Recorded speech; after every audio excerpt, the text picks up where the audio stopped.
जय Hind and hello guys, स्वागत है आपका आपके अपने YouTube चैनल ज्ञानदेह होस्ट में। और इस वीडियो में मैं आपको बताने वाला हूं सीटेट फरवरी 2026 ऑनलाइन फॉर्म 2025 के बारे में कि कैसे आपको फॉर्म फिल करना है।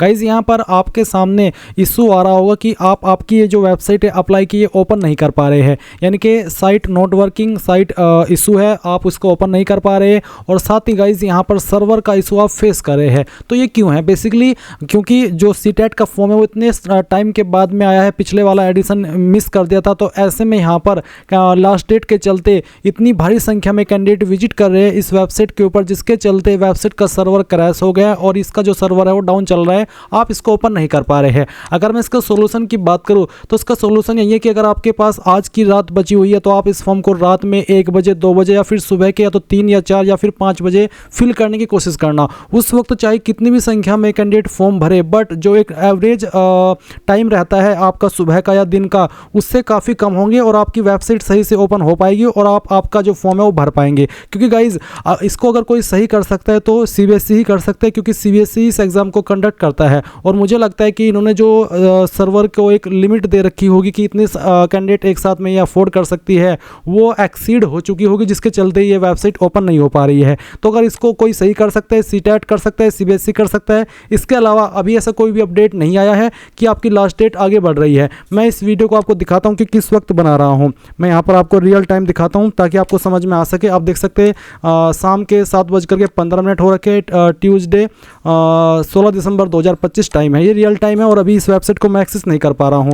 आई होप जब आप इस वीडियो को वॉच कर रहे हो तब आपके सामने ये इशू ना हो और आप इस वीडियो को आगे देख करके अपना फॉर्म भर सके। अगर इसके बाद में कोई ऐसा अपडेट आता है कि आपकी लास्ट डेट आगे बढ़ी है तो आपको पता चल जाएगा और आपको बता दिया जाएगा, ताकि आपको एक खुशखबरी मिले और आप अपना फॉर्म स्मूथली भर सके। तो चलिए अब शुरू करते हैं और आपको बताता हूं कि कैसे आपको फॉर्म कंप्लीट करना है। गाइज अगर आपने वीडियो को लाइक शेयर नहीं किया हो तो कर देना और चैनल को सब्सक्राइब कर लेना। फिर जो लिंक वीडियो को डिस्क्रिप्शन में दिया आप ओपन करेंगे, आपको पता होगा कि इसकी लास्ट डेट 18 दिसंबर 2025 है, यानी कि आपके पास आज का दिन है। क्या पता इस वीडियो को जब आप वॉच कर रहे हो तो उस वक्त कुछ ही घंटे बच रहे हो फॉर्म को भरने में, क्योंकि रात में 12 बजे तक ही आप फॉर्म भर सकते हैं। एग्जाम डेट आपकी 8 फरवरी 2026 है एंड यहाँ पर फीस भी आप देख सकते हैं कि कौन से पेपर के लिए कितनी रखी गई है। इसके अलावा अप्लाई करने के लिए क्या क्वालिफिकेशन चाहिए वो भी आप यहाँ पर देख लीजिए। बहुत सारे कैंडिडेट का एक सवाल ये भी था कि एग्ज़ाम सिटी को सिलेक्ट नहीं कर पा रहे। जो मैं आपको उसको बता दूं कि सीबीएसई ने क्लियर कर दिया है, अब आप आपकी एग्ज़ाम सिटी खुद से सिलेक्ट नहीं करेंगे।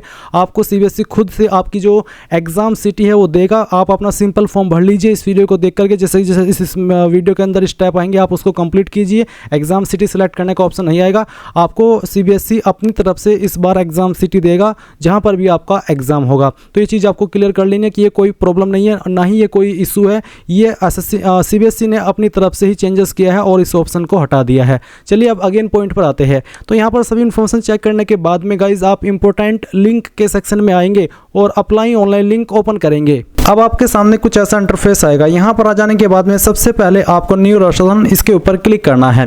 फिर आपके सामने यहाँ पर इंस्ट्रक्शंस आएंगे, आप ये सभी इंस्ट्रक्शंस अच्छे से चेक कर लेंगे। चेक करने के बाद यहाँ पर टिक करेंगे और क्लिक या टू प्रोसीड के ऊपर क्लिक कर देंगे। इसके बाद गाइज आपको यहाँ पर अपनी पर्सनल डिटेल फिल करनी है, जो कि आपको 10th के सर्टिफिकेट के अकॉर्डिंग भरनी होगी। तो पहले आपको यहाँ पर आपका पूरा नाम डाल देना है। फिर उसके बाद में जो आपका फादर नेम है वो आप यहाँ पर एंटर करेंगे। फिर आपका जो माता जी का नाम है वो आप यहाँ पर डाल देंगे। डेट ऑफ बर्थ आपकी क्या है वो आप सिलेक्ट कर लेंगे, पहले डे, फिर आपका जो भी मंथ है वो, और उसके बाद में आपका ईयर। ये सिलेक्ट करने के बाद में आप आपका जेंडर सिलेक्ट करेंगे। आइडेंटिटी टाइप इनमें से कोई एक आईडी आप सिलेक्ट कर लें। इसमें आधार कार्ड का ऑप्शन नहीं है तो आप यहाँ पर any other valid government identity with photograph ये ऑप्शन सिलेक्ट करके अपना आधार नंबर दे सकते हैं, क्योंकि ये भी आपका आधार की कैटेगरी में आ जाएगा। या फिर अगर आपके पास इसके अलावा अन्य आईडी है जैसे कि voter ID, passport, driving licence, तो वो भी आप यहाँ पर सिलेक्ट कर सकते हैं। ये सिलेक्ट करने के बाद में आप यहाँ पर जो भी आईडी सिलेक्ट किए हो उसी का नंबर आप यहाँ पर डाल दीजिएगा। फिर आएगा कंफर्म पर्सनल डिटेल। जो भी इन्फॉर्मेशन अभी आपने भरी है उनको दोबारा डाल करके आप यहाँ पर वेरीफाई करेंगे। तो पहले आप यहाँ पर आपका नाम डालेंगे, फिर आप यहाँ पर जो आपके फादर का नेम है वो आप एंटर कर देंगे। उसके बाद आप यहाँ पर आपकी माता जी का नाम एंटर करेंगे। फिर आप यहाँ पर जो डेट ऑफ बर्थ है आपकी वो सिलेक्ट कर लेंगे, पहले डे फिर मंथ और उसके बाद में आपका ईयर। फिर आप आपका जेंडर सेलेक्ट करके उसको डबल वेरीफाई करेंगे। इसके बाद आएगी कॉन्टैक्ट डिटेल, जहाँ पर आप आपके प्रीमिसेस नंबर नेम यानी कि घर का नंबर या नाम डालेंगे, सब लोकेलिटी और लोकेलिटी। मैं आपको यहाँ पर सिंपल वर्ड में बताऊँ तो आप इन 3 लाइन के अंदर अपना पूरा एड्रेस एडजस्ट कर देना। फिर कंट्री के अंदर इंडिया सेलेक्ट कर लेना। उसके बाद में आपकी जो भी स्टेट है वो स्टेट आप यहाँ पर सेलेक्ट कर लेंगे और आपका जो डिस्ट्रिक्ट है वो भी आपको यहाँ पर सेलेक्ट कर लेना है। फिर आप यहाँ पर आपका पिन कोड डाल देंगे। इसके बाद आप आपका ईमेल एड्रेस डालेंगे, ईमेल एड्रेस को दोबारा डाल करके वेरीफाई करेंगे। मोबाइल नंबर डालेंगे, मोबाइल नंबर को दोबारा डाल करके वेरीफाई कर देंगे। कोई अन्य नंबर देना चाहते तो आप यहाँ पर नीचे डाल देंगे, नहीं तो आप चाहते उस ऑप्शन को खाली छोड़ सकते हैं। फिर आएगा परमानेंट एड्रेस और एक बॉक्स है सेम एज प्रेजेंट एड्रेस का। तो अगर आपका प्रेजेंट एड्रेस और परमानेंट एड्रेस सेम है तो आप इसको टिक कर देना, अगर अलग है तो अनटिक करके अलग से भर देना। इसके बाद आप यहाँ पर एक पासवर्ड चूज करेंगे। पासवर्ड आपका कैसा उसका आप डेमो देख लीजिए। पासवर्ड के अंदर इंग्लिश का कैपिटल लेटर, स्मॉल लेटर, एक स्पेशल कैरेक्टर और साथ ही उसमें डिजिट भी होना चाहिए। तो कुछ इस तरह का पासवर्ड आप बना लेंगे, उसको दोबारा डाल करके वेरीफाई करेंगे। एक सिक्योरिटी क्वेश्चन चूज कर लेंगे अपनी मर्जी से, और जो भी आप यहाँ पर चूज करते हैं क्वेश्चन उसका आंसर भी आपको यहाँ पर अपनी मर्जी से बनाना है। ये आपको तब काम आता है जब आप आपका पासवर्ड भूल जाते हैं और आप उसको रिकवर करते हैं, तो उस समय आपको ये सिक्योरिटी क्वेश्चन सेलेक्ट करके इसका यही वाला आंसर देना होता है जो भी आपने अपनी मर्जी से बनाया है, तो आपका पासवर्ड रिसेट हो जाता है। अब आप ये कैप्चा कोड डालेंगे, सभी जानकारी चेक करेंगे और सबमिट के ऊपर क्लिक करेंगे। अब आपके सामने रिव्यू पेज आ जाएगा, यानी कि जो भी जानकारी आपने अभी तक भरी है वो आपके सामने। आप यहाँ पर इसको क्लोज करके ऊपर की तरफ सभी जानकारी को डबल चेक कर लेना और फिर यहाँ पर माय नेम, फादर नेम, उसके अलावा mother name, date of birth, email ID, mobile number, address, gender, इनके ऊपर टिक कर देंगे। इनके ऊपर टिक करने का मतलब यही है कि आपने जानकारी को डबल चेक कर लिया है और आपके अकॉर्डिंग सभी जानकारी सही है। फिर आप आई एग्री के ऊपर क्लिक करके submit and send OTP to verify mobile number, इसके ऊपर क्लिक करके यहाँ से यस कर देंगे। इसके बाद गाइज आपको आपके नंबर के ऊपर एक ओटीपी सेंड किया जाएगा, वो ओटीपी आप यहाँ पर फिल करेंगे और ये ओटीपी फिल करने के बाद में आप यहाँ पर आगे बढ़ेंगे। चलिए मैं आपको ये ओटीपी फिल करके दिखाता हूँ। तो जो भी ओटीपी अभी आपको प्राप्त हुआ है वो आप यहाँ पर एंटर कर देना और उसके बाद में सबमिट रजिस्ट्रेशन फॉर्म, इसके ऊपर क्लिक कर देना।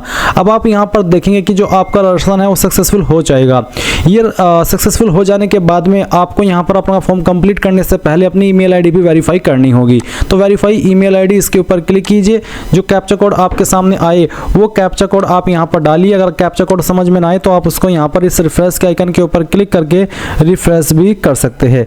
इसके बाद गाइज आपको यहाँ पर इसमें सबमिट एंड गेट ओटीपी, इसके ऊपर क्लिक करना है। आपका ईमेल आईडी के ऊपर एक ओटीपी सेंड किया जाएगा। मेरा कैप्चा यहाँ पर गलत फिल किया गया तो हो गया, तो इसलिए मैं यहाँ पर दोबारा से ये कैप्चा कोड यहाँ पर भर रहा हूँ। तो आप सबमिट एंड गेट ओटीपी इसके ऊपर क्लिक करेंगे। आपका कैप्चा मैच जैसे ही होगा तो आपको आपकी ईमेल के ऊपर एक ओटीपी सेंड किया जाएगा। वो ओटीपी आप यहाँ पर डालेंगे और फिर गाइज आप इसको वेरीफाई कर देंगे। ओटीपी वेरीफाई हो जाने के बाद आपकी ईमेल भी वेरीफाई हो जाएगी। अब आप यहाँ से ओके करेंगे और ओके करने के बाद में कंप्लीट एप्लीकेशन फॉर्म, इसके ऊपर क्लिक करेंगे। अब आप यहाँ पर पर्सनल डिटेल, इसके ऊपर क्लिक करेंगे और अभी आपको यहाँ पर कुछ और जानकारी देनी है, जैसे कि नेशनलिटी में आप इंडियन सेलेक्ट कर लेंगे और कास्ट कैटेगरी क्या है, ओबीसी, एससी, एसटी, जनरल, जो भी है वो आप सेलेक्ट कर लेना। अगर आप ओबीसी नॉन क्रीमी लेयर है तो आपको यहाँ पर दोबारा से आपकी कैटेगरी सेलेक्ट कर लेनी है, या फिर जो भी आपकी अगर ओबीसी के अलावा एससी, एसटी कैटेगरी है तो भी आप यहाँ पर उसको दोबारा सेलेक्ट करके वेरीफाई करेंगे कि मेरी ये कैटेगरी है। फिर आपसे पूछेगी क्या आप इस एक्ट के अकॉर्डिंग, जो कि है आरपीडब्ल्यूडी एक्ट 2016, विकलांग कैटेगरी में आते हैं। अगर हाँ तो यस, नहीं तो आप नो कर देंगे। उसके बाद क्या आप विकलांग है जिसमें कि आपको लिखने में प्रॉब्लम है और आपको स्क्राइब चाहिए एक और अतिरिक्त बंदा, अगर हाँ तो यस, नहीं तो आप नो करेंगे। Employment status, not employed, employed as teacher और एम्प्लॉयड अदर देन टीचर, यानी कि अगर आप बेरोजगार है तो नॉट एम्प्लॉयड सेलेक्ट कर लेंगे। अगर आप अभी करंटली टीचर के रूप में कहीं जॉब कर रहे हैं तो आप यहाँ पर एम्प्लॉयड एज टीचर सेलेक्ट करेंगे। और अगर आप यहाँ पर किसी कोई भी तरह की जॉब कर रहे हैं टीचर को छोड़ करके तो आप तीसरा ऑप्शन सेलेक्ट करेंगे। बट अगर आप बेरोजगार है या फिर कोई छोटी मोटी जॉब कर रहे हैं तो आप नॉट एम्प्लॉयड सेलेक्ट कर लेना। उसके बाद आप यहाँ पर ये जो कैप्चा कोड आपके डिस्प्ले के ऊपर है वो एंटर करेंगे। ये एंटर करने के बाद में आप यहाँ पर सेव एंड नेक्स्ट के ऊपर क्लिक करके यस कर देंगे। इसके बाद में गाइज यहाँ पर अप्लाइंग फॉर में आपको सिलेक्ट करना है कि आप पेपर फर्स्ट पर अप्लाई करना चाहते हैं या फिर आपको पेपर 2 पर अप्लाई करना है या फिर आपको दोनों पर अप्लाई करना है। तो अगर आप दोनों पर अप्लाई करना चाहते तो बोथ को सिलेक्ट कर लेना। अगर आपको यहाँ पर किसी एक पर अप्लाई करना है तो आप किसी एक को सिलेक्ट कर सकते हैं। जैसे कि अगर मैं एग्जांपल के लिए पहले यहाँ पर पेपर 2 सिलेक्ट करता हूँ तो पेपर 2 सिलेक्ट करने पर इस तरह के विकल्प आएंगे जहाँ पर आपको आपकी लैंग्वेज फर्स्ट सेलेक्ट करनी होगी और फिर आपको जो आपकी लैंग्वेज 2 है वो भी सिलेक्ट कर लेनी है अपनी चॉइस के अकॉर्डिंग जिसमें आप देना चाहते हैं। उसके बाद minimum educational qualification for class 6 to 8, यानी कि पेपर 2 की जो मिनिमम क्वालिफिकेशन है वो यहाँ पर मेंशन की गई है। काफ़ी सारे पॉइंट पॉइंट है। अब इन पॉइंट में आपकी कौन सी क्वालिफिकेशन है आपको कैसे पता चलेगा? जैसे कि यहाँ पर पहला है कि ग्रेजुएशन एंड पास्ट और pursuing of 2 year diploma in elementary education, यानी कि जो आपकी ग्रेजुएशन है वो आपने पास कर ली हो और साथ ही साथ जो आपका 2 ईयर का डिप्लोमा है या तो वो आपने पास कर लिया हो या भी आप वो कर रहे हो, तो आप ये पहले वाली जो क्वालिफिकेशन आईडी है उसको सिलेक्ट करेंगे। दूसरा है कि आपके एटलीस्ट 50% मार्क्स हो इधर इन ग्रेजुएशन या फिर पोस्ट ग्रेजुएशन, या तो ग्रेजुएशन के अंदर या पोस्ट ग्रेजुएशन के अंदर। साथ ही साथ आप या तो बीईडी पास कर चुके हो यानी कि बीएड, या फिर अभी आप बीएड कर रहे हो, तो आप यहाँ पर कोड नंबर 2 सिलेक्ट करेंगे।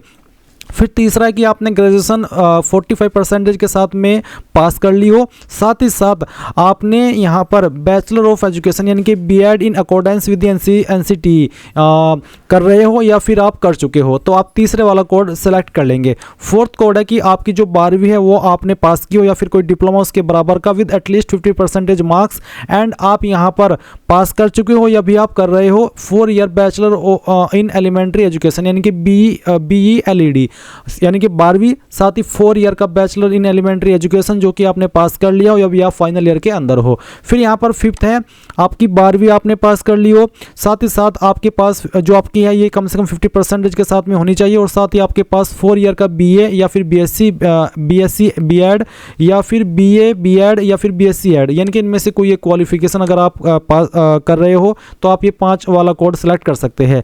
इसके अलावा 6 कोड उनके लिए जिन्होंने ग्रेजुएशन अपनी 50% के साथ में पास की हो और वो परस्यू कर रहे हैं बीएड स्पेशल एजुकेशन या फिर वो कर चुके हैं। तो ये मैंने पेपर 2 की बताई, नीचे आप पोस्ट जो 8 है कोड वो भी देख सकते हैं। अगर आप यहाँ पर पेपर फर्स्ट पर अप्लाई करेंगे तो आपके यहाँ पर इस सामने इसी तरह से विकल्प आएंगे। इसमें 4 विकल्प है। पहला विकल्प है कि आपकी जो 12वीं है वो आपने पास की हो 50% के साथ में और साथ ही 2 ईयर का डिप्लोमा आपके पास होना चाहिए या फिर आप उसको कर रहे हो। दूसरा कोड वो सिलेक्ट करेंगे जो कि यहाँ पर 12वीं पास कर चुके 45% के साथ में और वो 2 ईयर का जो डिप्लोमा है वो अभी कर रहे हैं या फिर वो पास कर चुके हैं।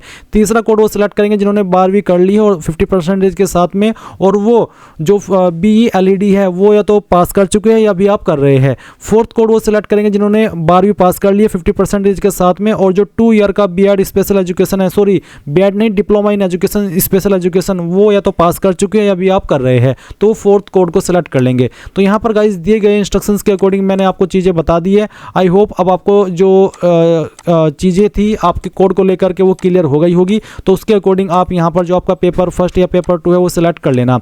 ये सिलेक्ट करने के बाद में आप यहाँ पर देखेंगे नीचे आपकी क्वालिफिकेशन के जो कोड है, मैं आप अगेन यहाँ पर पेपर 2 पर आ रहा हूँ ताकि आपको अच्छे से एक्सप्लेन कर सकूँ। तो मैं यहाँ पर जो मेरा कोड है वो सिलेक्ट कर लेता हूँ। ये मैंने दोनों चीज़ें बता दी। अगर आप बीएड पास है और आप अगर अपीयरिंग है तो दोनों को चीज़ें मैंने अच्छे से एक्सप्लेन की है। आई होप आपको यहाँ पर सब कुछ क्लियर हो गया होगा। तो चलिए यहाँ पर हम कोड नंबर 2 सिलेक्ट कर लेते हैं क्योंकि ये बीएड वालों के लिए ही है। उसके बाद में यहाँ पर आप देखेंगे subject offered for paper 2। Paper 2 के लिए सब्जेक्ट जो ऑफर हो रहा है एक तो है मैथमेटिक्स एंड साइंस और दूसरा है सोशल साइंस। तो जिसमें भी आपको करना है वो आप सेलेक्ट कर ले। फिर क्वालिफाइंग एग्जाम के अंदर आप यहाँ पर डिग्री इन एजुकेशन करेंगे अगर आप बीएड वाले कैंडिडेट हैं, चाहे पास कर चुके हो या भी आप कर रहे हो। फिर ये जो कैप्चा कोड है वो आप यहाँ पर डालेंगे और डालने के बाद में आप यहाँ पर सेव एंड नेक्स्ट इसके ऊपर क्लिक करके यहाँ से यस कर देंगे। फिर गाइज यहाँ पर आपके सामने क्वालिफिकेशन की जानकारी फिल करने का ऑप्शन आएगा। तो यहाँ पर आपको क्या करना है, आपको इसमें बताना है कि आप अगर कर रहे हैं डिग्री तो आप अपीयरिंग सेलेक्ट कर लेंगे। फिर आपको ईयर ऑफ पासिंग यहाँ पर सिलेक्ट करना होगा। तो ईयर ऑफ पासिंग बेसिकली 2026 से रहेगा क्योंकि इसी साल के अंदर फिर आपकी पास होंगी ये बीएड। उसके बाद आप यहाँ पर ये जो क्वालिफिकेशन आ रही है कोर्स स्ट्रीम नेम में वो सिलेक्ट कर लेंगे। आपके इंस्टीट्यूट का नाम यहाँ पर सिलेक्ट करेंगे। अगर आपकी इंस्टीट्यूट यहाँ पर नहीं आ रही है तो आपको यहाँ पर अदर का जो ऑप्शन है वो देखना होगा। अदर का ऑप्शन आपको इसमें सिलेक्ट करना होगा। नीचे की तरफ आइए, कहीं पर आपको अगर सर्च करने पर नहीं आ रहा है तो आपको यहाँ पर इसमें अदर का ऑप्शन ज़रूर देखने को मिलेगा। आप यहाँ पर अदर का ऑप्शन सिलेक्ट करके खुद से अपनी यूनिवर्सिटी का नाम, इंस्टीट्यूट का नाम फिल कर सकते हैं। और उसके बाद आप यहाँ पर रिजल्ट मोड देखेंगे इनएक्टिव है क्योंकि आप अपीयरिंग है तो आपको इसकी जानकारी नहीं देनी है। और आपको इंस्टीट्यूट पिन कोड बेसिकली वो रहता है जहाँ पर आपका इंस्टीट्यूट स्थित है। जैसे कि मेरे इंस्टीट्यूट मान लीजिए सहारनपुर के अंदर, तो सहारनपुर का पिन कोड है वो है 247001। तो मैं यहाँ पर लिखूंगा 247001। तो आप भी इसी के अकॉर्डिंग आपका जो इंस्टीट्यूट पिन कोड है वो भर देंगे। अब ये तो मैंने अपीयरिंग वालों को बताया। अगर आप पास कर चुके तो आप पास सेलेक्ट कर लेंगे पास स्टेटस में और फिर बताएंगे कि किस साल के अंदर आपने आपकी क्वालिफिकेशन पास की है। उसके बाद आप यहाँ पर कोर्स स्ट्रीम नेम सेलेक्ट कर लेंगे, फिर यूनिवर्सिटी का नाम यहाँ पर सेलेक्ट कर लेंगे। अगर नाम नहीं आ रहा है तो अदर्स को सेलेक्ट करके खुद से भर सकते हैं।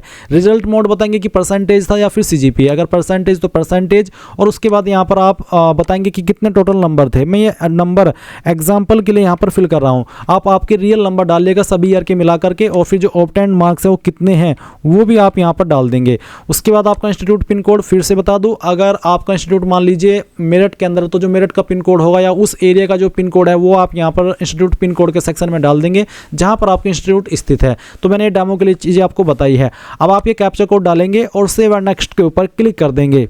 इसके बाद में गाइज आपके सामने आएगा upload photograph and signature. Photo का साइज 10 से 200 KB और सिग्नेचर का साइज 4 से 30 KB रखा है। फॉर्मेट JPEG या फिर JPG।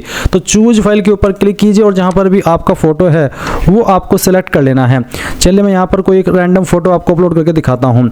मैं ये फाइल सेलेक्ट कर लेता हूँ और इसको सेलेक्ट करने के बाद मैं ओपन करता हूँ, अपलोड ओरिजिनल के ऊपर क्लिक करता हूँ और अपलोड के ऊपर क्लिक करता हूँ। तो यहाँ पर आप देखेंगे कि आपकी फाइल अपलोड हो जाएगी। आप व्यू के ऊपर क्लिक करके इसको व्यू कर सकते हैं। अब आप सिग्नेचर की फाइल सेलेक्ट करेंगे, जहाँ पर भी आपकी सिग्नेचर की फाइल है वो आप सेलेक्ट कीजिए और उसके बाद में आप इसको ओपन कर दीजिए। मैं यहाँ से इसको सेलेक्ट करता हूँ, अपलोड ओरिजिनल के ऊपर क्लिक करके अपलोड के ऊपर क्लिक करता हूँ। देख लीजिए सिग्नेचर अपलोड हो चुका है, कोई एरर भी नहीं आया।